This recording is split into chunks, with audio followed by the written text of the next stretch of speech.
Salam, salam sejahtera bagi kita semua. Salam kita jumpa kembali dalam ibadah live streaming di GBI WC Lato Mantan. Minggu 19 September 2021 sudah ada di minggu yang ketiga. Sebentar lagi gereja kita ulang tahun pada tanggal 22 September. Hari Rabu ini akan ulang tahun. Ini bulan adalah bulan di mana langkah awal kita memulai pelayanan di GBI WC Lato Mantan. Saya mengucapkan banyak terima kasih dan selamat datang bagi Bapak Ibu yang lain yang mungkin baru pertama kali bergabung bersama kami dalam ibadah live streaming hari ini. Selamat beribadah, Tuhan Yesus memberkati. Buat jemaat Tuhan yang lain dimanapun Bapak Ibu berada, hari ini masih kita tetap memilih ibadah lewat channel YouTube atau live streaming. Kenapa kita harus melalui live streaming? Karena memang corona ini sudah mulai menurun. Sampai kemarin dengan berita sudah turun sampai 75%. Berarti tinggal 25%. Tapi masih ada bahaya-bahaya yang lain. Untuk itu mari kita tetap menjaga diri dulu untuk ibadah dari rumah saja dulu sebentar. Nanti kalau sudah selesai baru kita boleh ibadah tatap muka. Hari Minggu depan diumumkan bahwa kita akan merayakan ulang tahun gereja kita. Tapi bukan tatap muka, tapi tatap muka lewat Zoom. Ya, Bapak Ibu, kita akan mulai ibadah ini. Namun sebelumnya mari kita satu hati dan kita berdoa agar Tuhan pimpin ibadah kita hari ini dari awal sampai selesai. Mari kita satu hati berdoa. Bapa kami dalam surga, dalam nama Yesus kami bersyukur dan berterima kasih. Tuhan sudah begitu baik kepada kami, menolong kami, memampukan kami sehingga kami ada lagi di hari ini, Minggu. Kami boleh bersekutu dan memuji muliakan nama-Mu. Kami meluangkan waktu kami dari segala kesibukan kami dan kami ada di hadirat Tuhan. Sekalipun kami ibadah di rumah, lewat handphone, lewat PC, lewat laptop, apapun yang kami gunakan untuk beribadah, tidak mengurangi sukacita kami, tidak mengurangi hadirat-Mu, tidak mengurangi roh-Mu bekerja dalam kehidupan kami.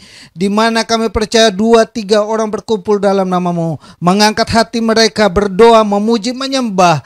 Di situ Engkau hadir untuk melawat mereka, memberkati mereka, menjamah mereka dan menolong mereka. Dan kami percaya bahwa sesuatu yang luar biasa terjadi dalam ibadah kami hari ini. Karena Tuhan bertakhta dan berdaulat penuh atas ibadah ini. Betapa agunglah ibadah ini. Karena Tuhan berkenan hadir di dalamnya. Ada di rumah kami, ada di hati kami, ada di pikiran kami, ada di hidup kami. Yang membuat kami terus bergairah dalam Kau. Yang membuat kami terus semangat. Yang membuat kami terus ada dalam lindungan Tuhan dan pemeliharaan Tuhan. Berkati umat-Mu, jemaat-Mu semua yang telah meluangkan waktu ini. Mata yang lihat, telinga mendengar, mereka diberkati hari ini. Kami menyerahkan ibadah kami hari ini dari awal sampai selesai ke dalam tangan Tuhan. Hamba-Mu Pendeta Samuel Repi yang akan menyampaikan isi hati-Mu. Berkati kehidupannya urapi selalu Bapa. Nyatakan kuasa-Mu, mujizat-Mu baginya Bapa. Kami semua pikirannya ditolong dan dimampukan di dalamnya Bapa. Puji-pujian yang ada Tuhan tolong Bapa, agar lewat pujian yang ada membawa kami untuk menikmati hadirat-Mu dalam kehidupan ini. Terima kasih Tuhan. Kami mulai ibadah kami dalam nama Tuhan Yesus. Yang siap memuji Tuhan, yang beribadah lewat live streaming, sama-sama kita katakan amin. Selamat beribadah. Tuhan Yesus memberkati kita semua. Salam.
Ya Bapak Ibu dan Saudara yang saya kasihi, kita akan masuk dalam doa. Anak-anak di mana semua ini? Salam adik-adik, masih di mana nih? Boleh kumpul kepada papa dan mamanya. Ayo rapat. Bapak Ibu boleh merangkul mereka, memeluk mereka, panggil mereka. Kalau di kamar atau dimanapun. Tempat tidur, pukul pantatnya dulu. Bangun. Mau didoakan. Yang lagi asik pegang handphone, nonton film atau apapun, stop dulu. Kita beribadah hari Minggu. Dari kecil kita biasakan diri untuk beribadah. Ya, adik-adik ya. Mari Bapak Ibu dan Saudara yang saya kasih, kita satu hati dan kita berdoa buat anak-anak kita. Bapa kami dalam surga, dalam nama Yesus kami datang kepadamu Bapa di saat siang hari ini. Sebelum kami mendengar kebenaran firman-Mu, kami sama-sama datang kepadamu Bapa dengan umat Tuhan yang ada. Kami sama-sama bersatu hati berdoa buat anak-anak kami. Kami mau katakan kepada anak-anak kami bahwa anak-anak kami adalah anak-anak yang pintar dan anak-anak yang cerdas. Bersatu hati kami Bapa, mohon kemurahan Tuhan berkati anak-anak ini.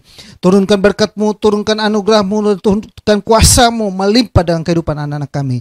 Diberkatilah anak kami Adeline, diberkatilah anak kami Sandra, diberkatilah anak kami Ica, diberkatilah anak kami Alicia, diberkatilah anak kami Suho, diberkatilah anak kami Alessia Gracelia, diberkatilah anak kami Kevin, diberkatilah anak kami Gracia, diberkatilah anak kami Sean dan anak kami Sena, diberkatilah anak kami Dylan, diberkatilah anak kami Jovanka, diberkatilah anak kami Angel, diberkatilah anak kami Nathan, diberkatilah anak kami Carlos, diberkatilah anak kami Vincent Jonathan, diberkatilah anak kami Kesia Everly, diberkatilah anak kami Beverly Aubrey, diberkatilah anak kami Albert dan Robert.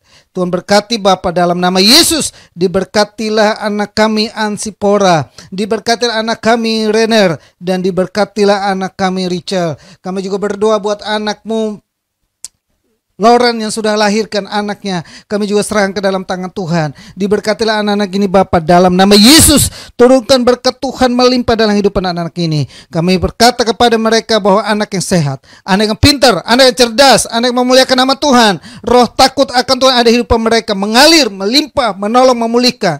Jika Tuhan jumpai dalam kehidupan mereka ada kelemahan dalam tubuhnya, baik batuk, pilek, apapun, flu, kami tolak itu semua dalam nama Yesus, sembuh dan mereka kembali normal.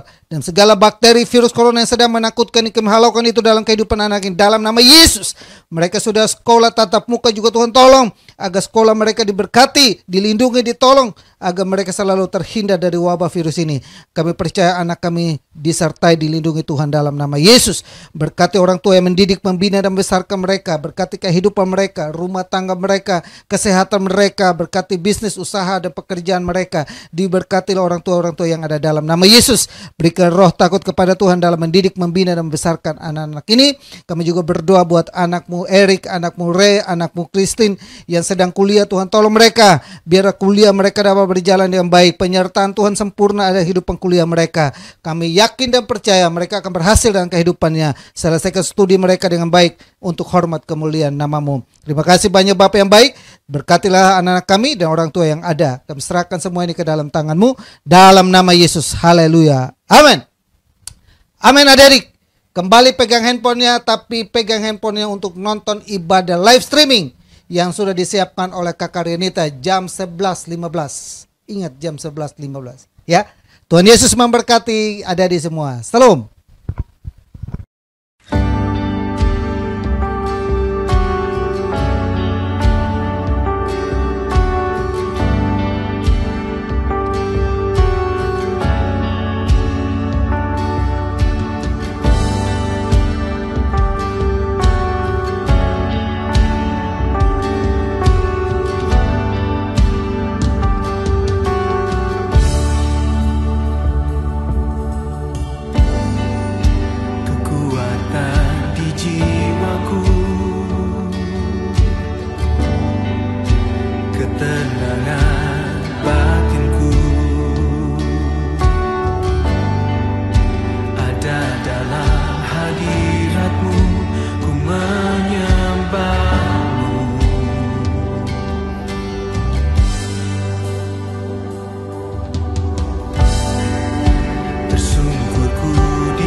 kehendakku, ku serahkan padamu. Harapanku hanya di dalam-Mu, ku kan teguh bersama-Mu Tuhan. Jadikan ku bejana-Mu untuk memuliakan-Mu.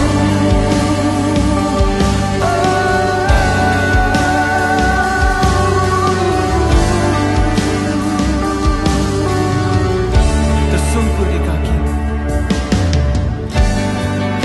tersungkur di kaki-Mu. Rasakan hadirat-Mu, takkan ku melepaskan-Mu. Kau cahaya bagiku, mengiring-Mu seumur hidupku, masuk dalam rencana-Mu Bapa. Pikiranku, kehendakku, ku serahkan padamu. Harapanku hanya di dalam-Mu, ku kan teguh bersama-Mu Tuhan. Jadikan ku bejana-Mu, untuk memuliakan-Mu.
Bapak, Ibu, dan Saudara yang saya kasihi, kita akan masuk dalam pemberitaan firman Tuhan. Hari ini kita akan dilayani oleh hamba Tuhan dari Semarang, yang di dalamnya adalah teman kita. Ini yang kedua kali, teman saya satu angkatan di Salatiga. Ini yang kedua kali dia ngisi di ibadah kita hari ini. Waktu dan tempat saya serahkan kepada hambanya, Bapak Pendeta Samuel Repi, untuk menyampaikan firman Tuhan bagi kita semua. Selamat mendengarkan firman Tuhan. Salam. Shalom, selamat pagi, salam jumpa di dalam kasih Tuhan kita Yesus Kristus. Kepada sidang jemaat GBI Dabelsi Latumenden, saya bersyukur kepada Tuhan oleh karena rencana Tuhan dan kasih karunia-Nya yang ajaib kepada kita bersama-sama, sehingga pagi hari ini kita bisa berjumpa kembali. Saya juga berterima kasih kepada sahabat saya, Pastor Kemperta, gembala saudara yang mengizinkan saya atau memberikan kesempatan kepada saya untuk berbagi kebenaran firman Tuhan kepada kita semuanya dalam ibadah raya by live streaming di GBI Dabelsi Latumenten pagi hari ini. Saudaraku, pagi hari ini kita akan bersama-sama untuk merenungkan kebenaran firman Tuhan, apa yang menjadi kehendak Tuhan yang harus kita taati bersama-sama di hari-hari ini, saudara. Kita tahu hampir 2 tahunan lah Indonesia atau bahkan seluruh dunia itu diserang COVID-19. Dampaknya itu sampai kemana-mana ya kan. Dampak sosial, dampak ekonomi, pendidikan, bahkan dalam dunia pelayanan sekalipun. Contohnya kita, biasanya bahkan ratusan atau ribuan tahun dalam ibadah-ibadah gereja itu sifatnya selalu pertemuan fisik. 2-3 orang berkumpul dalam namaku itu fisik sebenarnya. Ya, pada waktu itu. Penulisan kitab Matius yang berkata bahwa 2-3 orang berkumpul dalam namaku, tentunya di dalam alam pikir penulis Alkitab itu perkumpulan atau pertemuan fisik, ya toh. Dari 2-3 orang, 12 orang, 75 orang di zaman Yesus, 150 orang, bahkan 3.000 orang. Ketika Petrus berkhotbah, mereka berkumpul bersama-sama, lalu meningkat terus sampai katanya hampir 1/3 bahkan separuh dari kota Yerusalem itu mereka bisa mengenal dan menerima kekristenan. Lalu tersebarlah sampai ke ujung bumi di hari-hari ini, saudara. Tetapi 2 tahun terakhir ini semua berubah. Tidak bisa lagi kita mengadakan ibadah dan berjumpa lagi secara fisik. Mungkin lagu bergandengan tangan dalam kasih, nah, itu mulai diganti lagi itu kira-kira itu. Karena udah sulit kita bergandengan tangan secara fisik. Tetapi saya percaya begini bahwa Tuhan itu hadir di mana-mana. Tidak ada ruang, dimensi waktu sekalipun itu yang bisa membatasi kehadiran dari Roh Tuhan. Mungkin kita tidak bersama-sama di dalam satu ruangan, tetapi roh yang ada di dalam saya, roh yang ada di dalam Anda, itu merupakan roh yang sama, roh yang berasal dari Bapa di surga. Dan saya percaya kiranya Roh Kudus memberkati dan mengurapi kita, sehingga kita bisa terbuka pikiran kita dan memandang cahaya Injil Tuhan pagi hari ini. Nah, saudaraku, saya mulai dari satu cerita dulu aja ya. Beberapa waktu yang lalu, 1 bulanan lalu lah, ketika PPKM ini dicanangkan oleh pemerintah sampai darurat yang luar biasa itu sampai level berapa ya? Level 3 kali atau level 4 ya. Di Semarang ini, di tempat kami di kota Semarang ini, wah sama kayak Jakarta lah, Pulau Jawa inilah. Ini luar biasa saudara, serangannya itu dahsyat banget, banyak banget yang meninggal memang. Kalau zaman dulu, kita itu kan tahunya bahwa orang-orang yang meninggal itu adalah temennya teman kita gitu ya. Kelurahan sebelah, di gang sebelah, oh kita dengar kabar ada orang yang meninggal karena COVID.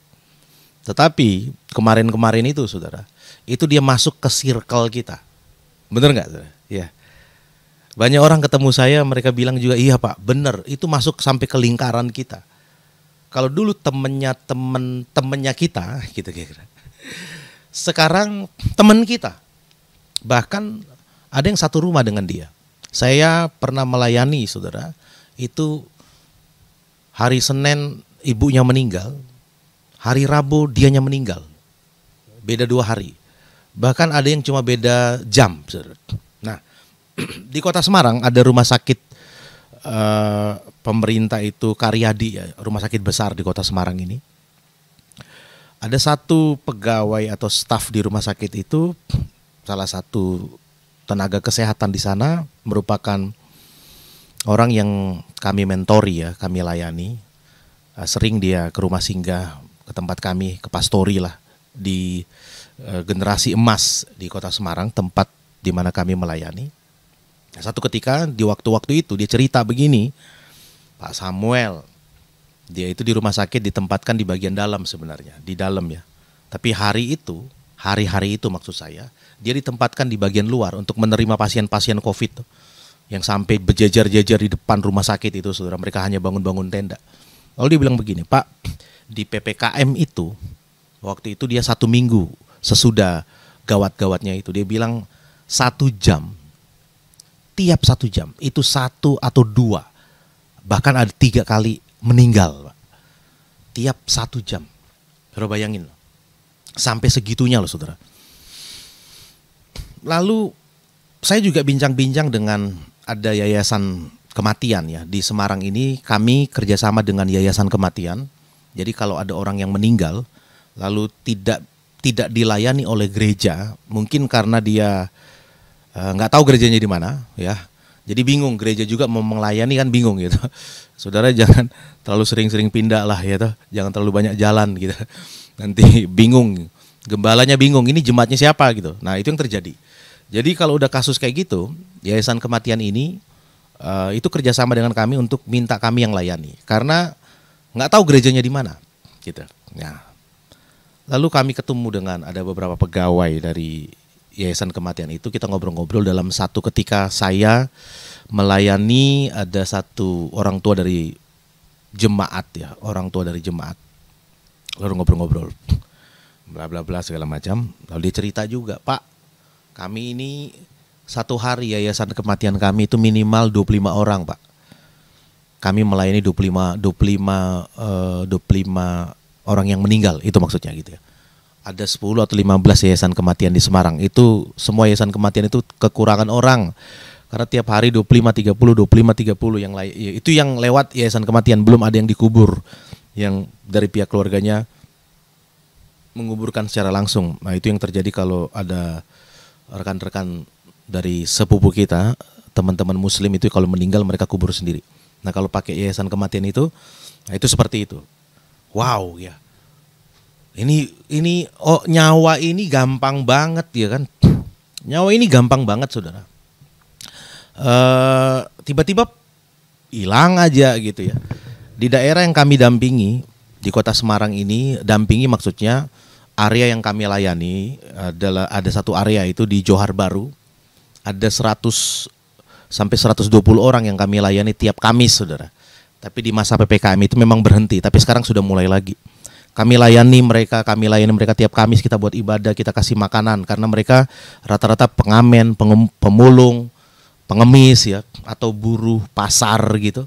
Nah, itu yang kami layani. Itu di salah satu titik pelayanan kami, ada 3 atau 4 titik pelayanan kami di Kota Semarang, yang kalau total itu sekitar 300 sampai 350 orang dari kalangan ke bawah ya, ekonomi lemah, itu yang kami layani di Kota Semarang, saudara. Nah, di area Johar Baru ini dari bulan Februari itu ada 5 atau 6 yang meninggal ya. Meninggal ya, memang karena usia juga. Dan lucunya ya, di Johar Baru ini area mereka itu nggak ada korban COVID. Saya nggak ngerti, mungkin imunitas mereka itu kuat sekali ya. Jadi COVID atau memang mereka terjangkit tapi tidak separah orang-orang yang imunnya rendah gitu ya, seperti itu. Nah, saudara, hari-hari ini itu kayak gelap ya kan. Itu kayak kita jadi bingung ya. Saya merasakan aroma ketakutan orang di mana-mana pada waktu itu, saudara. Ya puji Tuhan, Semarang kepada Immanuel namanya, teman saya yang di rumah sakit Karyadi itu, orang yang saya mentori itu, dia bilang minggu lalu kami jumpa, saya tanya sama dia, gimana bro? Iya Pak, puji Tuhan Semarang itu 0, 1, 0, kembali lagi angkanya sampai 0 Pak, COVID ya. Kalau COVID 0, 0,01 nol lagi gitu loh. Jadi yang dibawa ke Karyadi itu seperti itu. Nah, saudara, lagi banyak orang mati, orang meninggal nih di hari-hari ini gitu. Kematian fisik itu maksud saya. Lalu ada reaksi dari sekelompok orang juga gitu, yang karena saking takutnya mereka melakukan segala upaya gitu supaya mereka terselamatkan. Di masa-masa itu bahkan sampai sekarang itu ada obat-obat yang mahal banget. Kalau di Semarang bilangnya obat dewa gitu loh. Saya nggak ngerti di Jakarta istilahnya apa itu. Itu harga obatnya itu 80 sampai 200 juta, saudara. Itu hanya orang-orang kaya yang pakai itu gitu. Ya. Sampai 200-an juta. Itu harga obatnya. Obat untuk anti Covid atau apalah itu namanya itu. Padahal kan tidak ada saat ini yang bisa membunuh virus itu dari dunia obat. Nggak ada gitu loh. Ya.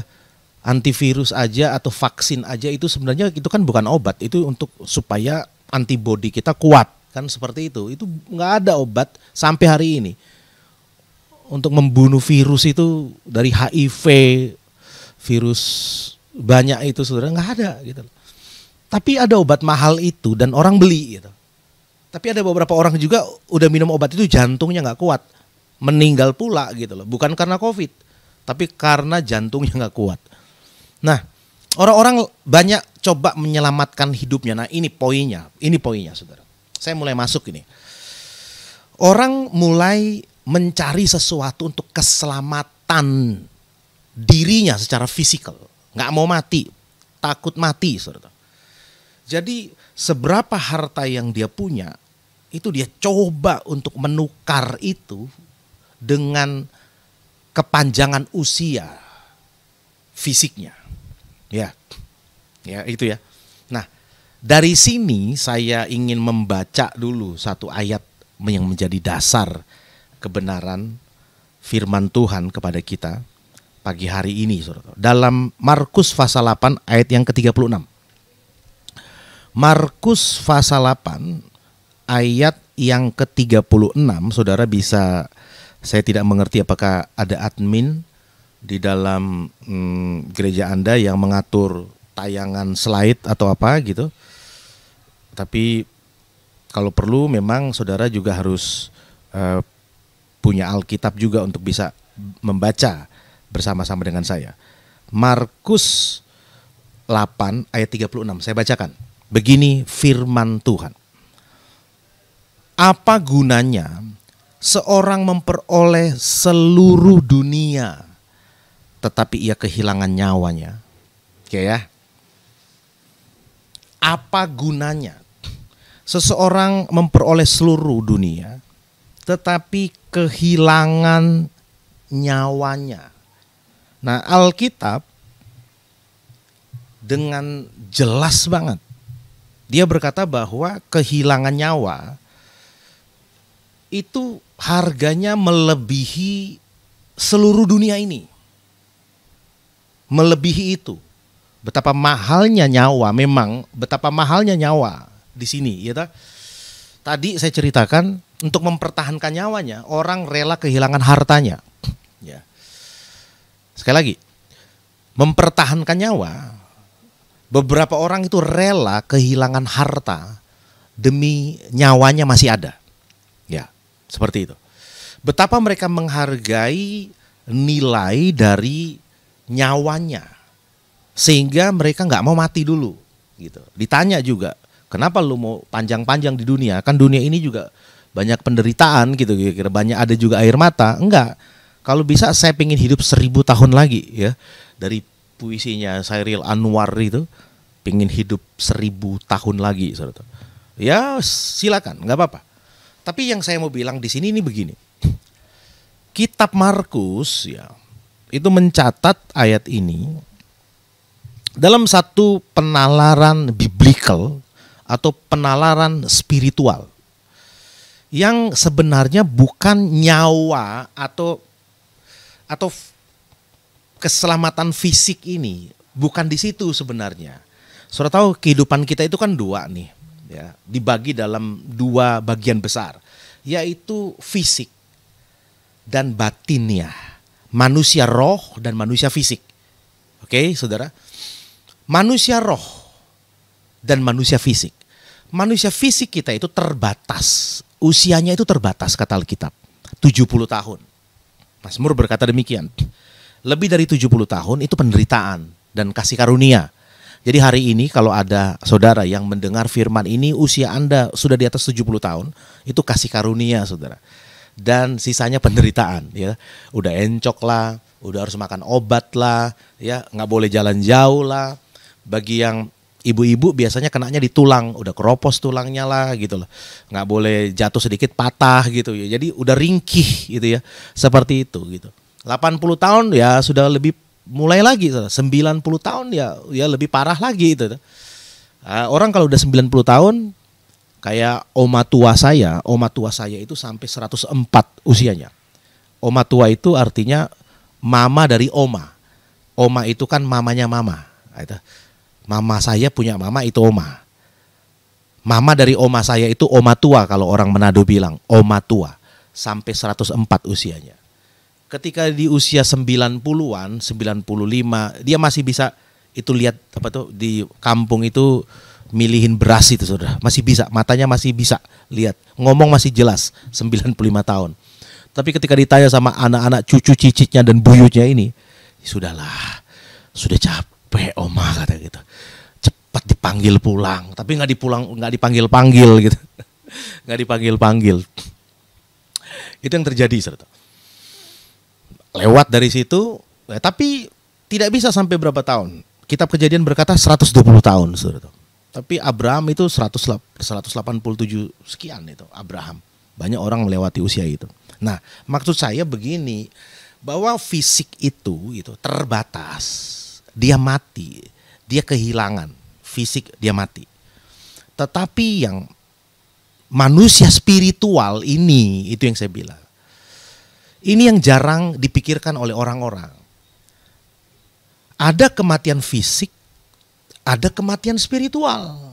Dalam tanda petik ya, jangan salah tangkap. Kematian fisik itu berhenti napas kita. Jantung kita berhenti, otak kita berhenti. Kematian fisik. Kematian spiritual, bahasa Alkitab adalah kebinasaan kekal gitu loh.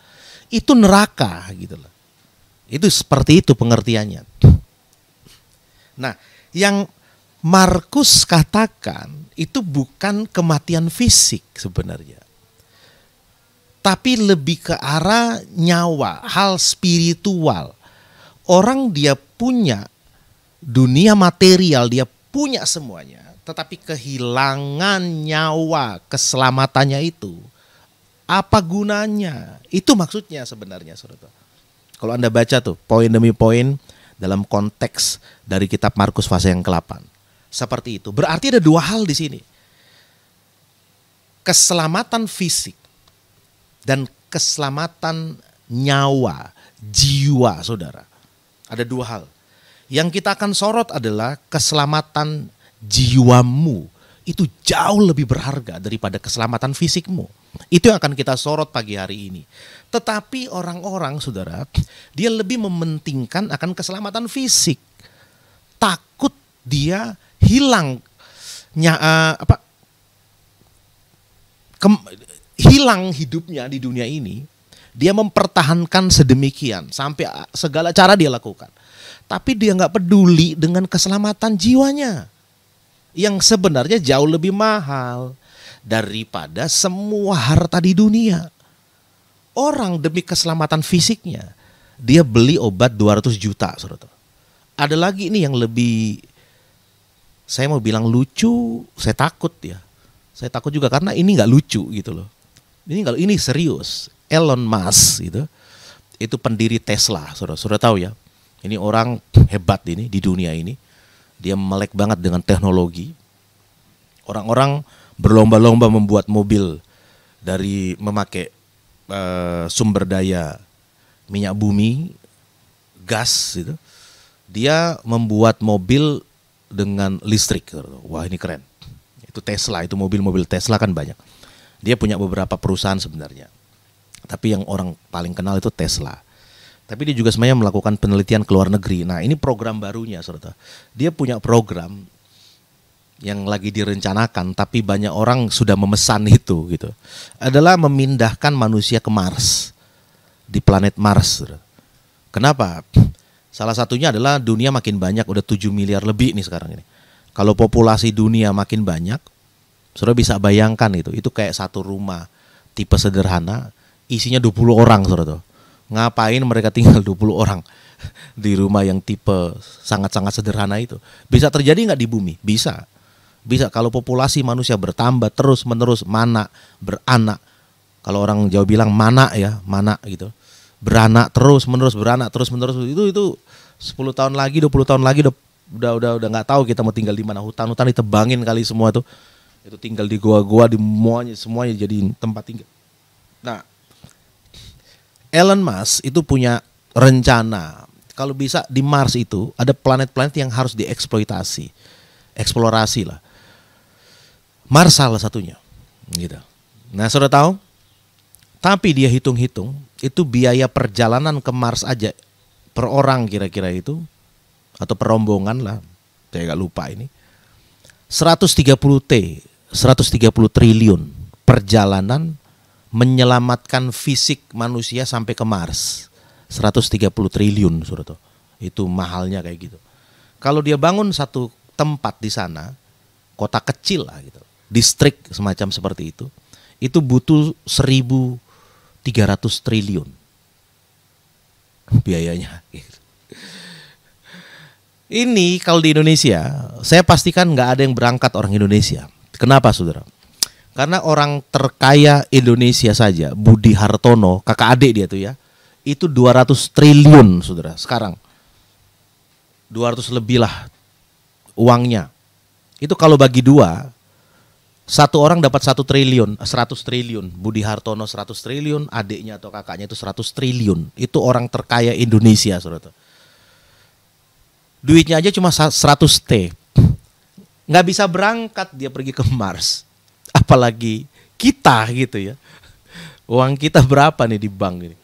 Mau nabung sampai 1000 tahun kita baru bisa dapat 100 triliun kira-kira begitu ya. Nggak ada orang Indonesia bisa berangkat ke sana. Karena mahal banget ternyata keselamatan fisik. Tapi orang juga berlomba-lomba, sudah ada yang daftar itu. Tapi orang demi keselamatan jiwanya, yang sesungguhnya Alkitab berkata, apalah gunanya, nggak ada guna, tidak ada gunanya kalau dibandingkan dengan kematian dari jiwamu itu. Engkau punya seisi dunia, tapi engkau nggak selamat, engkau binasa, apa gunanya? Artinya itu mahal, saudara. Mahal banget nih, keselamatan jiwa. Nah, saudara, di dalam Tuhan pagi hari ini, orang-orang yang sudah menerima keselamatan itu, saudara, kita bersyukur kepada Tuhan. Kita bersyukur kepada Tuhan ya. Tapi banyak orang Kristen, ya, dia mulai meremehkan kerajaan sorga. Mulai meremehkan. Ada orang terlalu takut kepada dia yang membunuh tubuh. Dia itu bisa dia orang, bisa dia sesuatu gitu loh. Begitu takutnya orang-orang ini kepada sesuatu yang bisa membunuh tubuh. Padahal firman Tuhan berkata, saudara, harusnya kamu takut kepada dia yang membunuh bukan hanya tubuh, tetapi juga jiwamu, kata Alkitab. Itu harusnya takutnya kepada itu gitu. Kepada yang itu, yang satu itu. Orang ketakutan banget dengan COVID ya. Memang ada ayatnya. Orang bijaksana itu ketika lihat mara bahaya, dia sembunyi. Ya, dia sembunyi. Tahu ini ada mara bahaya, sembunyi. Saya tidak mau masuk di pakai vaksin atau tidak, itu kontroversi ya. Orang Kristen ada yang nolak, ada yang setuju. Oke lah, saya nggak bahas tentang vaksinnya. Tapi saya bahas tentang prokesnya misalnya gitu. Ada orang-orang yang nekat, dia berkata, wah nggak usah takut dong, ngapain takut? Dia melanggar prokes gitu. Ya, konsekuensinya dia kena dong, iya dong, iyalah gitu.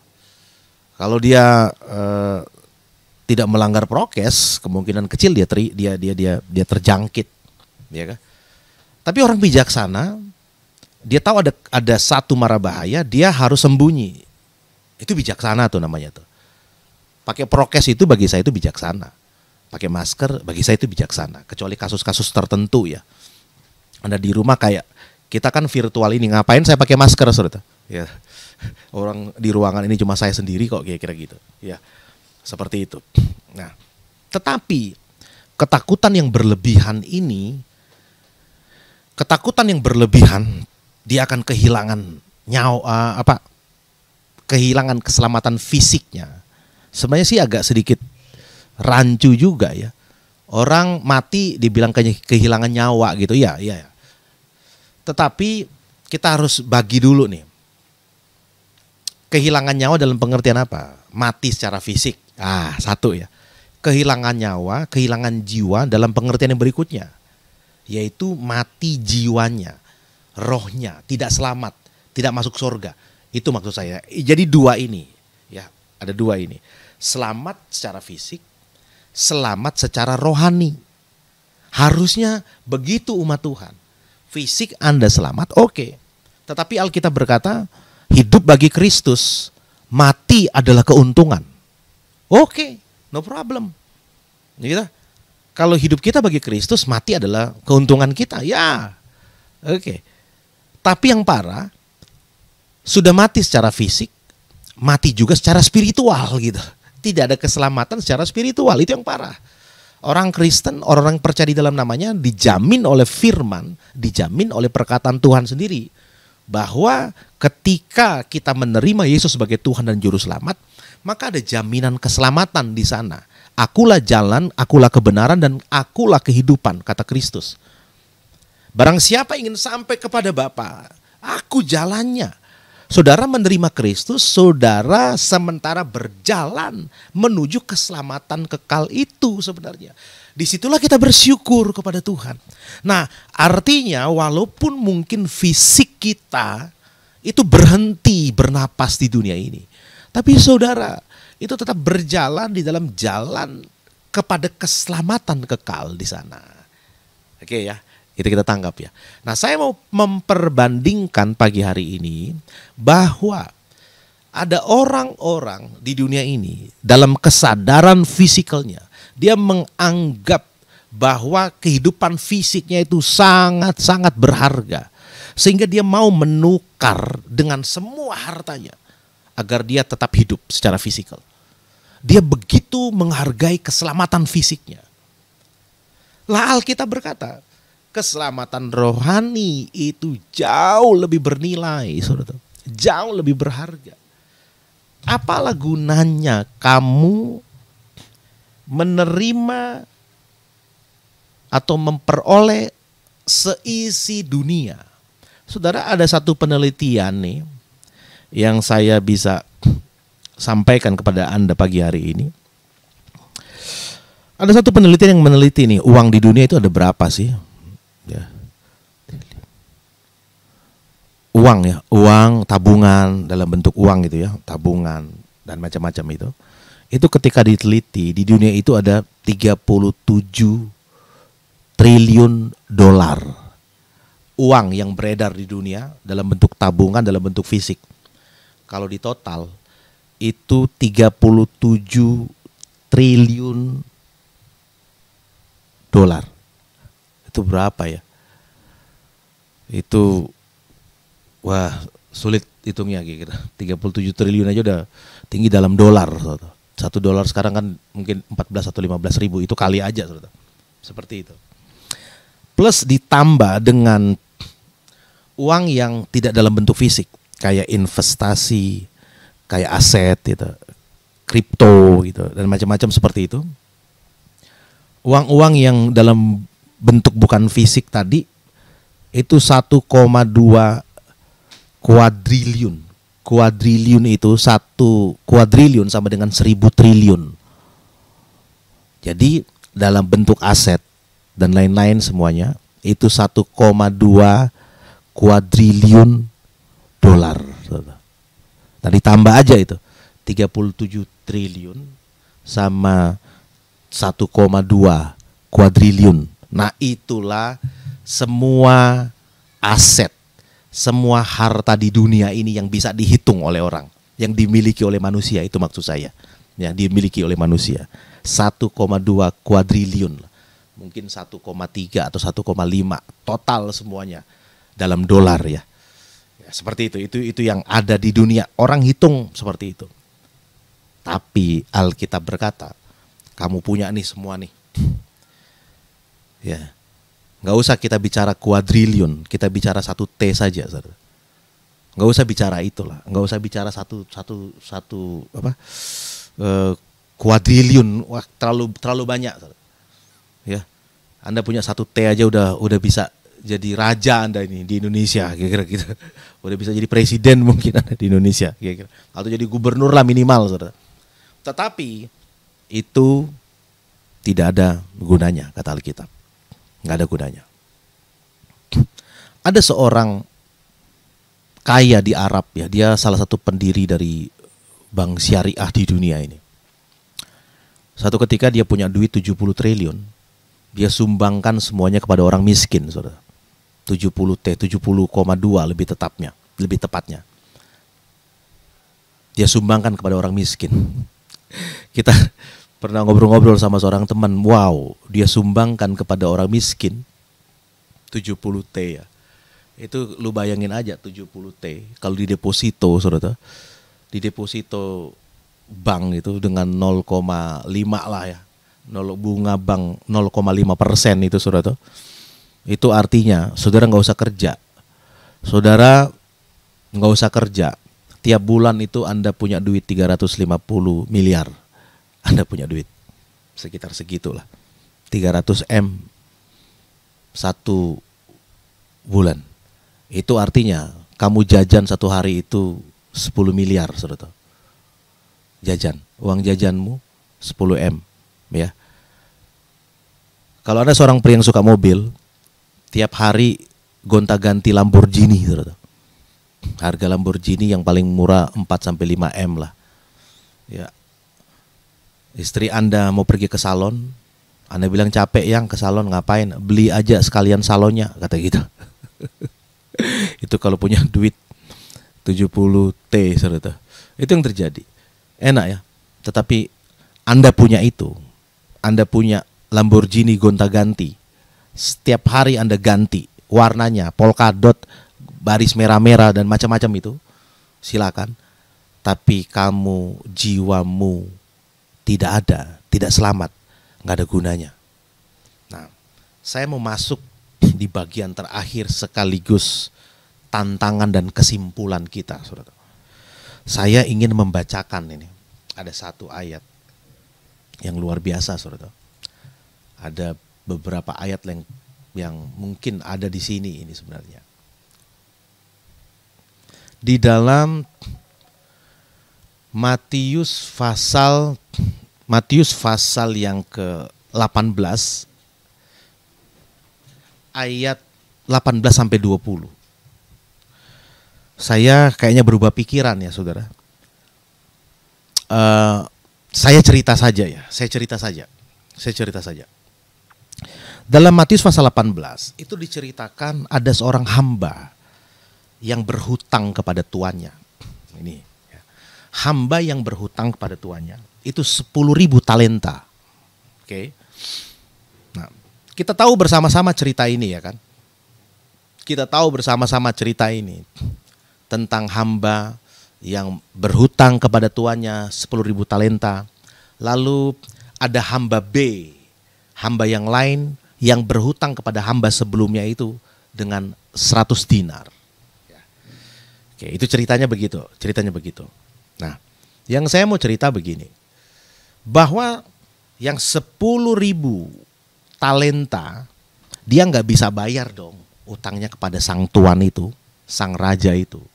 Lalu dia berlutut, dia memohon belas kasihan sang tuan. Lalu tuan itu dengan belas kasihan di hatinya, dia menghapus hutang 10.000 talenta. Anda bayangkan, dihapus, oke? Selesai hutangmu, kamu nggak usah bayar hutang. Selesai hutangnya, 10.000 talenta, oke ya. Nah, 10.000 talenta, saudara. 10.000 talenta itu kalau kita masukkan di dalam dinar, saudara. 10.000 talenta itu kali 6.000 dinar, ya. Dia kira-kira 60 juta dinar. Oke. Hamba B itu berhutang 100 dinar ya. Kita masukin dulu dalam persamaan dinaran aja, dinar aja. Berarti hamba A, hamba yang pertama ini dia punya hutang 60 juta dinar. Lalu Alkitab berkata begini. Upah nih, satu hari di zaman itu, 1 dinar 1 hari. Oke ya, upah. Kalau di kita ini di Semarang masih ada upah 50.000 lah di Semarang. Paling kecil ya. Saya nggak ngerti kalau di Jakarta itu upahnya berapa sekarang. 1 hari ya. Lah kalau kita masukin dalam rupiah ada orang yang hitung ini. Ada orang yang hitung. Dia hitung-hitung, mungkin nggak punya kerjaan tapi ya penting juga ini. Kalau dihitungkan di dalam rupiah 50.000 per hari. Berarti hutang hamba A yang pertama itu sebesar 3 triliun kepada sang raja. Ya. Hamba yang punya gaji, punya pendapatan 1 hari, ya. 1 hari sampai dengan 50.000 ini, dia itu punya hutang 3 triliun. Saudara bayangkan, 3 triliun dia punya utang. Gitu. Lah, hamba yang kedua gitu, yang berhutang kepada dirinya itu kalau dirupiahkan itu adalah 5 juta. Oke, supaya lebih gampang kita berpikir, itu maksud saya. Lebih gampang Anda dan saya berpikir gitu ya. Untuk melihat nih bagaimana prosesi keselamatan nyawa yang mahal itu, saudara. Itu maksud saya. Saudara, hamba A berhutang 3 triliun. Padahal pendapatannya 1 hari 50.000. 1 bulan 1,5 juta. Saudara berpikir, kalau dia bekerja nih, dia butuh berapa tahun untuk bisa dia dapat 3 triliun. Saudara berpikir. Sebab saudara begini, hamba A dan hamba B itu lambang kita sebenarnya. Sebab Yesus ngomong, dia kasih kayak disclaimer dulu di awal, saudara, bahwa hal kerajaan sorga ini seperti ini, gitu ya cerita. Kerajaan sorga ini seperti ini, ada seorang hamba yang berhutang 10.000 talenta. Lalu hutangnya itu karena dia nggak bisa bayar, sang raja membebaskan dari hutangnya senilai 10.000 talenta atau 3 triliun itu. Yang pendapatan sehari-hari si hamba A ini adalah 50.000 misalnya, ya. Kerajaan sorga itu seperti itu, gitu. Lalu hamba yang sudah dilepaskan 300 atau 3 triliun itu, dia pergi kepada seorang hamba yang lain yang berhutang hanya 5 juta kepada dirinya. Nah, itu cerita Alkitab tuh. Tetapi dia kasari. Dia mungkin panggil debt collector kali untuk nagih-nagih yang hanya 5 juta ini. Dia hukum, dia pukul mungkin. Lalu terdengar oleh raja yang membebaskan hutangnya sebelumnya. Dipanggil lah dia, dibilang begini, ini bahasa saya nih, kurang ajar lu ya. Lu itu gue udah bebasin 3T. Sama aja lu udah gue kasih 3 triliun. Duit lu sekarang lu kan gak punya, lu minus tuh tadi. Gue tambahin lu 3T supaya jadi 0. Begitu rumus matematikanya. Kamu min 3 triliun. Sekarang saya kasih kamu 3T supaya jadi 0. 0. Ada orang hutang 5 juta. Lu minta terus. Udah deh, gua kembalikan lagi utang lu. Sini, diambil lagi 3T-nya kira-kira gitu. Lu minus lagi 3 triliun. Itulah hal kerajaan sorga tentang keselamatan. Nah, tentang keselamatan ya, tentang keselamatan. Saya bilang di awal betapa mahalnya itu keselamatan. Kerajaan sorga itu mahal, Pak. Jangan kau anggap ini murahan. Kalau ada pendeta, gembalamu yang bilang engkau ayo ibadah. Ayo ibadah. Itu supaya apa? Supaya gini, terjaga keselamatanmu. Alkitab berkata, kerjakanlah keselamatanmu itu dengan takut dan gentar, Pak. Engkau harus bersyukur hari-hari ini kalau ada orang yang ngajak kamu ibadah. Beneran, jangan wah Zoom, wah virtual. Udah keenakan kita di rumah ini. Gitu. Orang-orang lebih seneng drakor, drama Korea. Orang-orang lebih seneng nonton film digital nih hari-hari ini kan. Kita nggak perlu ke bioskop. Sekarang aplikasi-aplikasi film banyak banget, saudara. Anda bisa download, ada berapa yang gratis itu. Anda bisa nonton. Kalau dulu di bioskop Anda bayar 50.000 gitu. Kalau di Jakarta mungkin. Kalau sekarang gratis. Anda punya paket aja Anda bisa nonton tuh film-film sekarang itu. Tapi kalau disuruh ibadah, wangelnya minta ampun nih. Angel itu bahasa Semarang ya. Sulitnya minta ampun. Kita marahin tuh orang-orang yang ngajak kita ibadah, ikut virtual meeting rohani, doa virtual, apa segala macam itu. Kita marahin mereka. Ada orang-orang hari ini dia banyak di rumah, dia banyak belajar justru. Dia belajar manajemen keuangan. Dia belajar banyak hal yang dulu itu dia nggak punya waktu. Sekarang justru dia punya waktu, dia kembangkan bisnisnya. Itu yang dia kejar gitu loh. Tapi kalau keselamatan jiwanya, entar dulu lah, doa pagi, aduh, entar lagi lah. Ini hari-hari ini kan seperti itu terjadi, mungkin bukan Anda lah. Saya berdoa agar itu bukan jemaat Dabil Silatu Menten ya, bukan kita gitu. Bukan Anda. Anda orang-orang yang luar biasa. Ketika diajak beribadah, Anda tetap bersyukur, puji Tuhan, Anda datang beribadah. Benar. Karena mahal itu keselamatan nyawa, saudara. Orang-orang mempertahankan dan mengejar keselamatan fisiknya.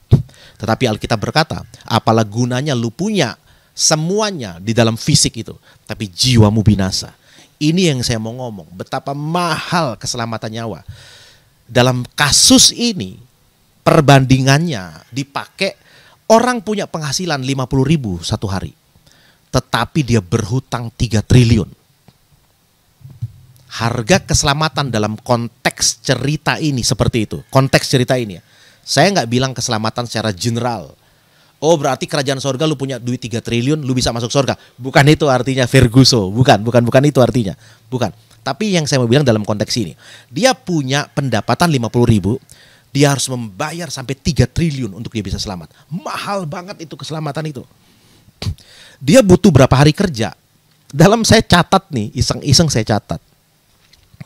Kalau dia punya hutang 3T, sementara gajinya atau pendapatannya per hari itu 50.000. Dia harus bekerja, saudara, sekitar 60 juta hari dia bekerja. Itu artinya 164.384 tahun orang itu bekerja. 164 ya, 164.384 tahun. 164.384 tahun bekerja supaya dapat duit 3T. Kalau hari ini Anda punya pendapatan 50.000 satu hari. Artinya nggak bisa. Nggak bisa. Pak, kalau engkau sudah diselamatkan, Pak, Bu, ya, anak-anak remaja, anak-anak pemuda nih, betapa mahal harga keselamatan nyawamu. Ini yang saya mau kasih tahu. Hanya darah yang mahal, kata Alkitab.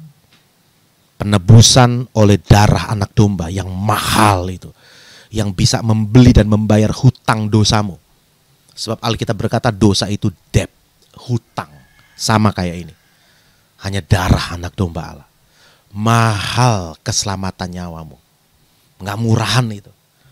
Saya mau beritahu engkau nih, kalau mungkin engkau hari-hari ini mulai mungkin terkontaminasi virus dunia nih, cari duit, karena ketakutan untuk mempertahankan nyawa fisikmu gitu loh.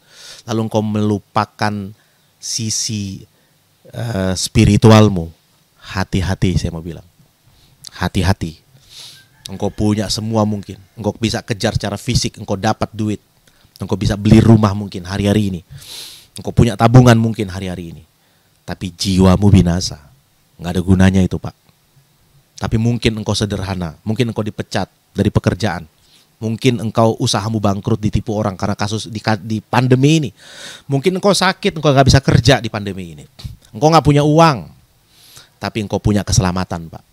Karena Alkitab berkata kita sudah dibeli dengan darah yang mahal. Sudah lunas dibayar. Anda sudah lunas dibayar. Anda selamat hari ini.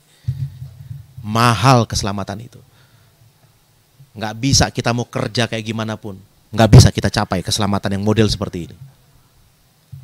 Yang kita lakukan adalah bersyukur, Pak, hari-hari ini.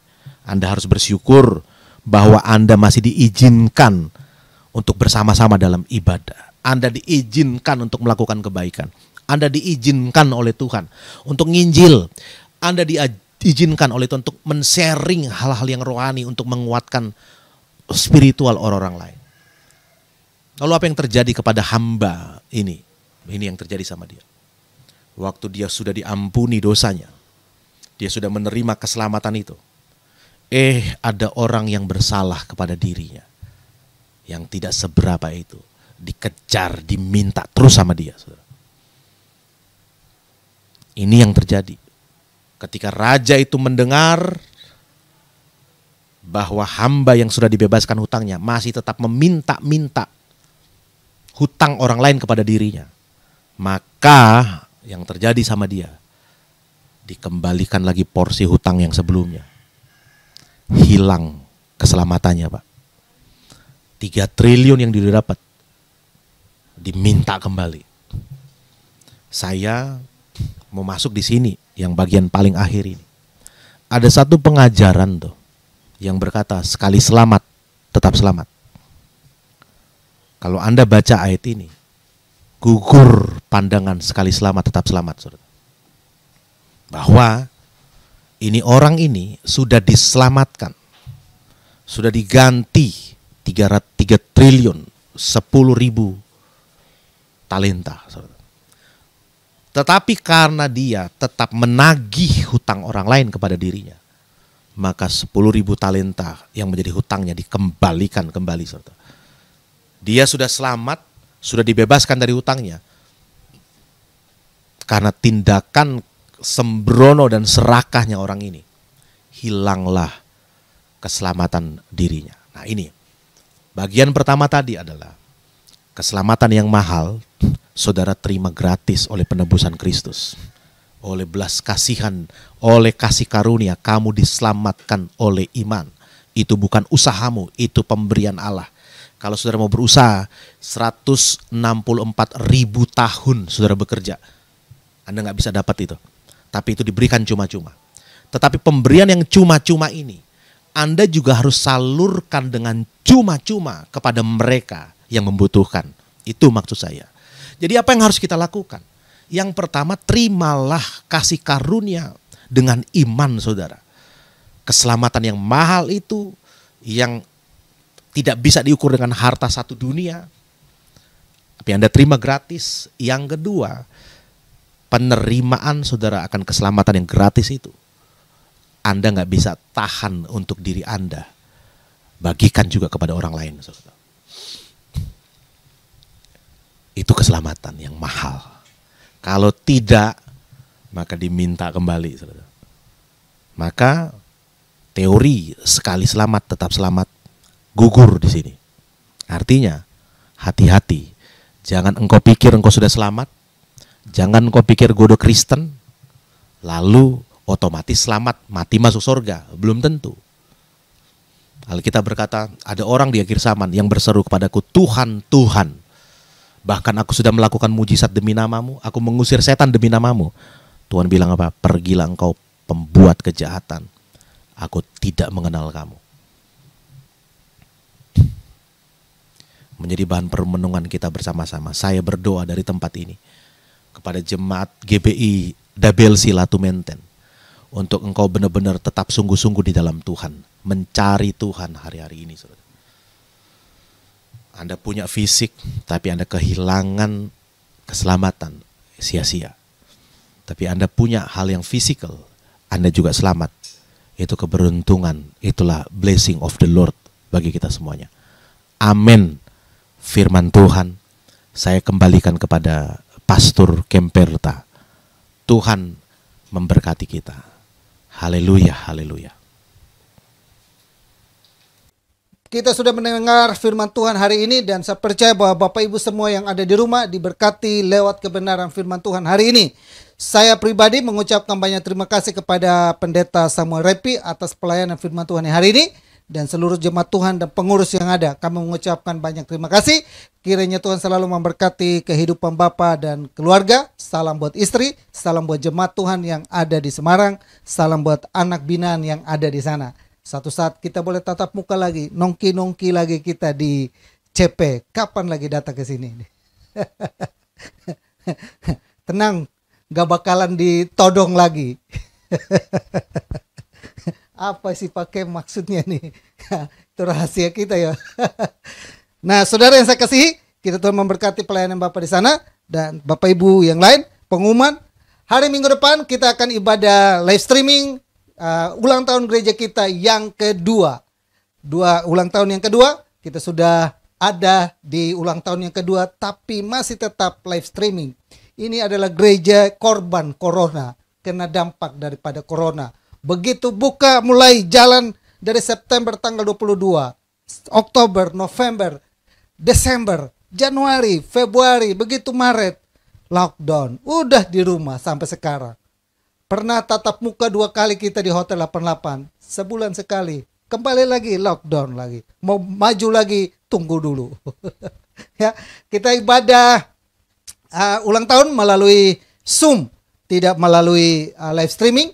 Buat Bapak Ibu yang lain, nanti saya akan me-WhatsApp Bapak Ibu. Kita Zoom-nya 2 kali karena durasi Zoom-nya ini dibatasi 1 kali jalan itu 40 menit. Jadi saya bagi menjadi 2, lagi 80 menit.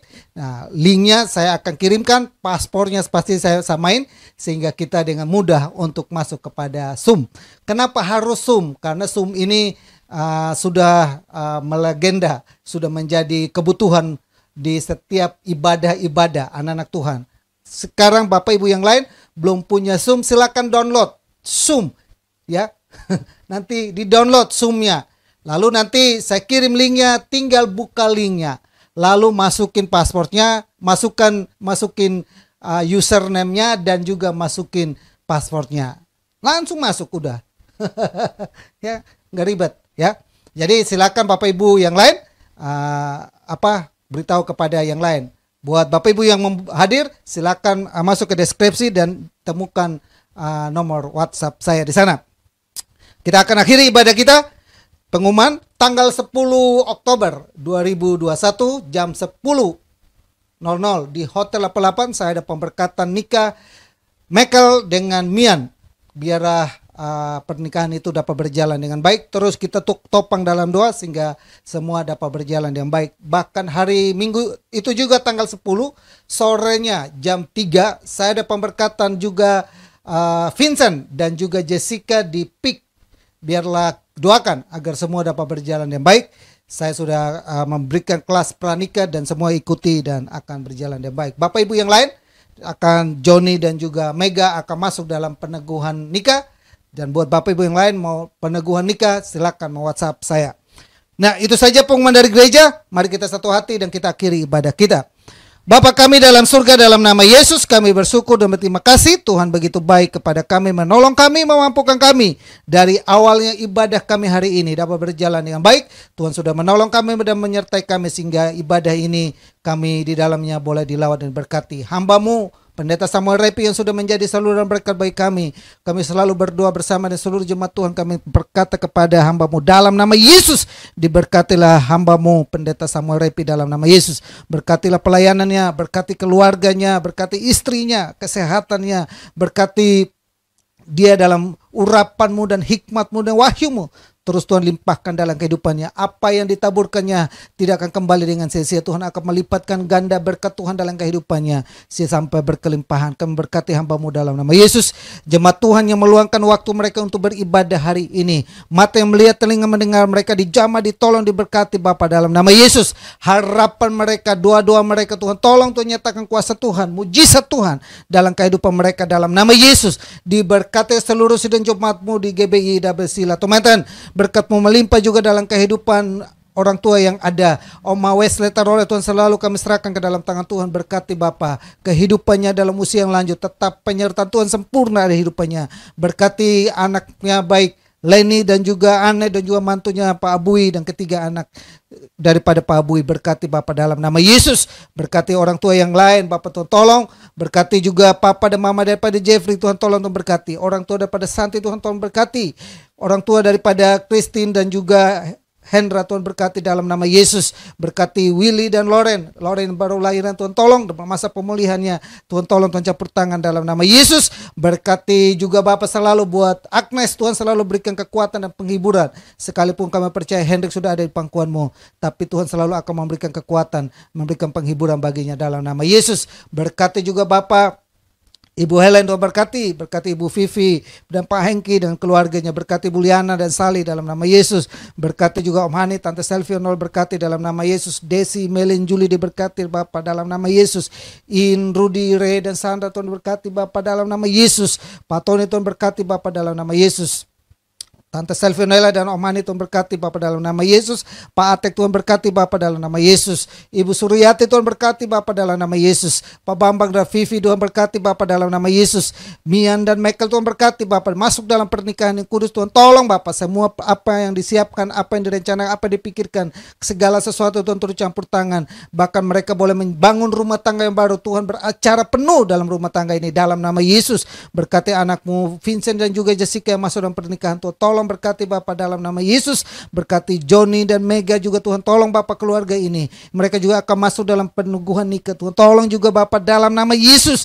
Berkati ketiga anaknya baik Dylan maupun Jovanka dan juga Nathan Tuhan berkati Bapak dalam nama Yesus. Ibu Damayanti dan anaknya Agnes juga kami serahkan ke dalam tangan Tuhan berkati Bapak dalam nama Yesus.